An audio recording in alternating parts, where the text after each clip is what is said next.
Assalamu alaikum grade 5. How are you all? My name is Rida Khalid and I welcome you back to my lessons. Students, आज हम बात करने वाले हैं lesson number 5 के बारे में. हम पढ़ रहे थे यूनिट नंबर 13 जहां हमने एक स्टोरी पढ़ी थी किडनैप्ड. आज हम उस स्टोरी का लेसन नंबर 5 करने वाले हैं जहां हम करेंगे राइटिंग का एक छोटा सा टास्क. तो आइए आज के इस लेसन को स्टार्ट करते हैं. जल्दी से अपनी ओपी बुक्स निकाल लीजिए. हाँ जी, तो ग्रेड 5 सबके पास अपनी ओपी बुक्स आ गई? शाबाश. तो बच्चों, आज का जो हमारा लेसन है ये है लेसन नंबर 5. हम करने जा रहे हैं राइटिंग का एक टास्क. आज मैं आपको राइटिंग के टास्क से रिलेटेड एक ऐसी इंपॉर्टेंट बात बताऊंगी जो आपकी बुक में लिखी गई है और इसका हम इस्तेमाल कहाँ करते हैं. हम इसका यूज या इस्तेमाल करते हैं अपनी क्रिएटिव राइटिंग में. जब ऑथर्स जो हैं वो बुक्स लिखते हैं, बुक्स लिखते हुए और बुक लिखने के बाद इस चीज का इस्तेमाल किया जाता है जो हम आज पढ़ने वाले हैं. तो आइए बोर्ड की तरफ देख लेते हैं. सबसे पहले तो मैं आपको बताती चलूं, लेसन नंबर 5 हम कर रहे हैं. पेज नंबर 75 है ओपीई बुक का. टॉपिक है राइटिंग.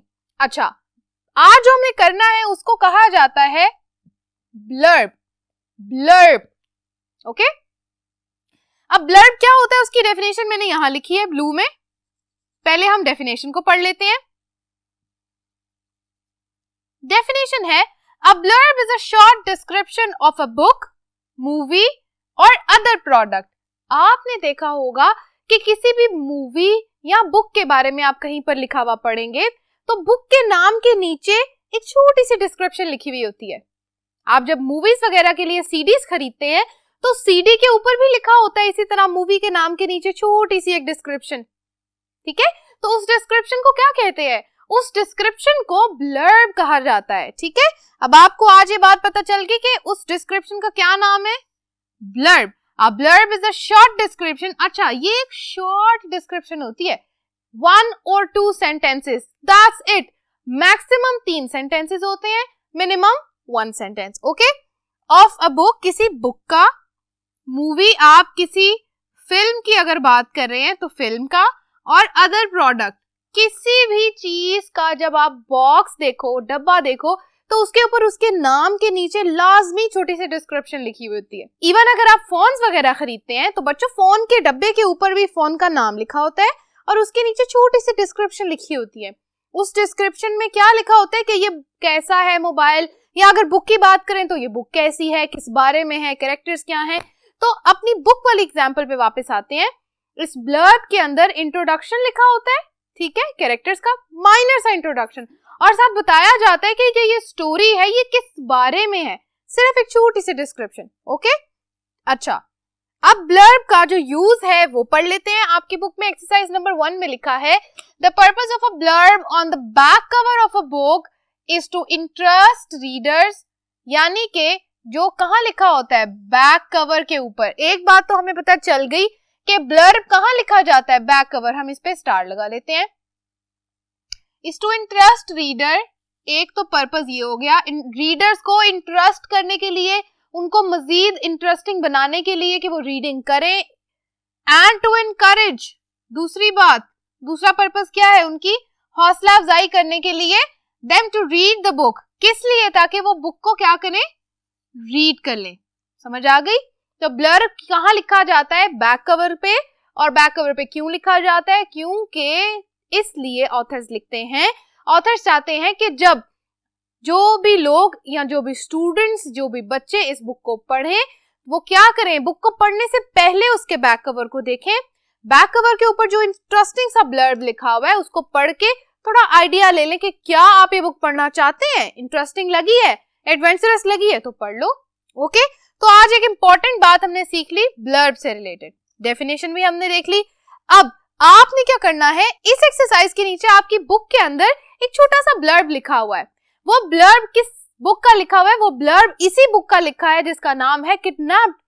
हाँ जी, जो स्टोरी हमने पढ़ी है इसी स्टोरी की जो बुक है, बुक के बैक कवर पे लिखा हुआ है एक ब्लर्ब. ब्लर्ब कहाँ लिखा है? इस एक्सरसाइज 1 के नीचे. जल्दी से इस एक्सरसाइज को पढ़ लो. आप जल्दी से इस ब्लर्ब को पढ़ेंगे ताकि हम उसके नीचे दी गई एग्जाम्पल को और एक्सरसाइज को सॉल्व कर सकेंगे. बच्चों, ब्लर्ब पढ़ना बहुत जरूरी है एंड आई होप कि आपने अभी तक इसको पढ़ लिया होगा.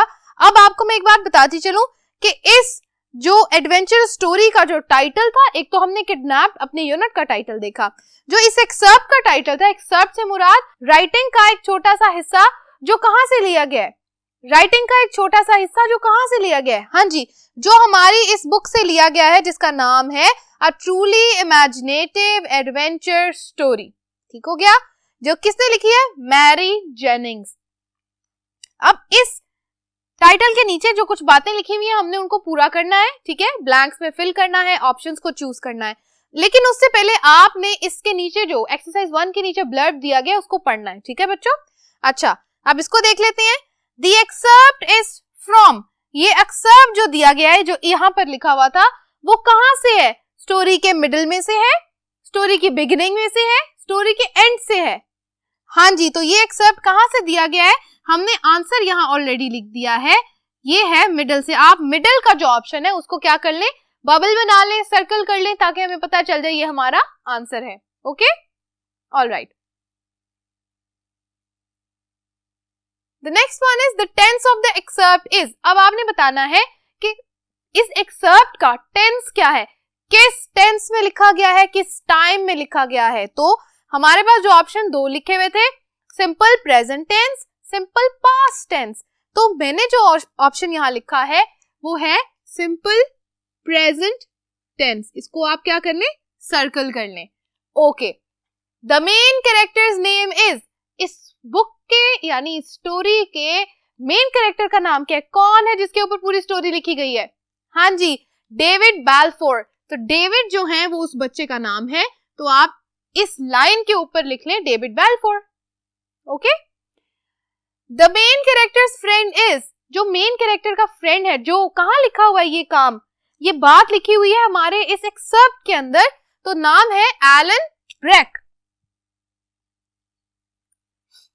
The action takes place in dash, किस जगह पे एक्शन होता है, स्कॉटलैंड में, हम जगह का नाम लिखते हैं, ठीक है।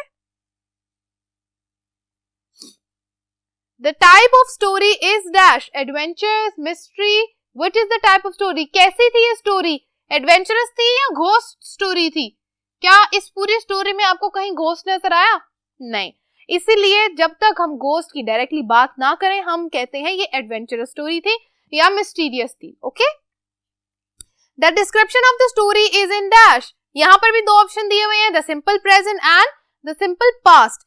तो इस स्टोरी की जो डिस्क्रिप्शन है कहाँ लिखी हुई है, उसी ब्लर्ब की बात हो रही है, कहाँ लिखा है ब्लर्ब, मैं अभी आपको बताती हूँ। आपकी बुक के लेसन नंबर 3 के अंदर जल्दी से जाएं, लेसन 3 के अंदर जहां टाइटल लिखा है रीडिंग के नीचे किडनैप्ड, किडनैप के नीचे 2 लाइंस लिखी हुई हैं, वो है स्टोरी की डिस्क्रिप्शन। उसको आप देखोगे तो आपको पता चलेगा कि वो जो स्टोरी लिखी हुई है वो किस में लिखी हुई है, वो डिस्क्रिप्शन लिखी है द सिंपल प्रेजेंट टेंस के अंदर। ओके, ऑलराइट, यहां तक सबने इस एक्सरसाइज को मेरे साथ सॉल्व कर लिया है, शाबाश। अच्छा, अब का जो काम है, अब जो हम काम करने जा रहे हैं वो हम करेंगे एक्सरसाइज 3। एक्सरसाइज नंबर 2 हमने नहीं करनी। ओके, एक्सरसाइज नंबर 2 एक लाइब्रेरी की एक्टिविटी है। अगर आप कोई बुक रीड कर रहे हैं अभी, तो अगर आप चाहें तो आप उस एक्सरसाइज को अपनी बुक पे सॉल्व कर सकते हैं, ठीक है। ये इन्फॉर्मेशन है आपकी उस बुक के बारे में जो आप करंटली पढ़ रहे हैं। अगर आप कोई भी बुक पढ़ रहे हैं तो उसके बारे में जितनी इन्फॉर्मेशन आपसे मांगी भी आप उसको लिख लो। Okay, alright. Number 3, think of some key events from the book and write them in note form। Notes कैसे बनाते हैं, ऐसे हमने क्या करना है, जो स्टोरी अभी हमने पढ़ी है इसके अंदर से हमने क्या करना है, की पॉइंट्स उठाने हैं, की इवेंट्स उठाने हैं। की इवेंट्स कौन से होते हैं, कौन बताएगा। की इवेंट्स होते हैं जहां पर आपको पता चल रहा है कि ये वो मेन बातें हैं जिनके वजह से या जिनको लेके ये स्टोरी बनाई गई है, ठीक है। मेन इवेंट्स में क्या क्या बातें आ सकती हैं, मेन इवेंट्स में जो बातें आ सकती हैं, फॉर एग्जाम्पल कि डेविड क्या था, David was an orphan, David क्या था कि यतीम बच्चा था। अच्छा, उसके बाद आप क्या लिख सकते हैं कि David's uncle wanted to kill him, ठीक है। उसके बाद आप तीसरी बात लिख सकते हैं, David's uncle wanted to scare him. Okay, ये हम क्या बातें कर रहे हैं, ये main events of the story, यानी जो आइडिया है, जो प्लॉट है। ओके, चलो इसको लिख लेते हैं। की event number 1, David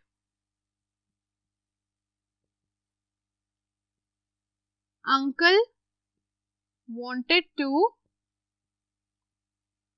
kill him.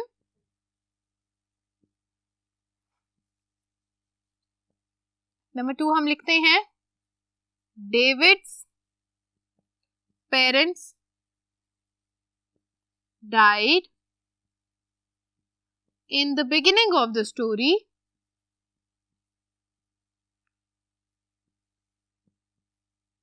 यानी कि स्टोरी के शुरू में क्या हुआ था, उसके पेरेंट्स की डेथ हो गई थी. आप लिख सकते हैं He was an orphan. क्या था, यतीम बच्चा था. ओके. नंबर 4, अब इवेंट्स ऑफ द स्टोरी की बात करें कि उसके अंकल का उसके साथ बिहेवियर कैसा था. His uncle's behavior was not good with him. आप कहेंगे कि he gave him only porridge and water. हमने बात की थी कि उसको क्या मिला था, सिर्फ पोरेज और पानी मिला था. किसके लिए, खाने के लिए, हमेशा. Okay, to eat. अच्छा जी, यहाँ मैंने 5 बातें लिखी हैं. बच्चों आप चाहो तो स्टोरी आपने पढ़ी है, आप इससे ज्यादा भी लिख सकते हैं. ठीक है, और आपने लिखना उसको किस तरह, पॉइंट्स की सूरत में नोट्स बना के लिखने हैं. ठीक है, तो ये हमें नोट्स मिल गए 5. आप चाहे तो इससे ज्यादा भी बना सकते हैं. ऑलराइट स्टूडेंट्स, यहाँ तक हमारा यूनिट नंबर 13 हो गया बिल्कुल कंप्लीट. हमने मिलके आज कर लिया राइटिंग का ये एक बड़ा ही इंटरेस्टिंग सा टास्क.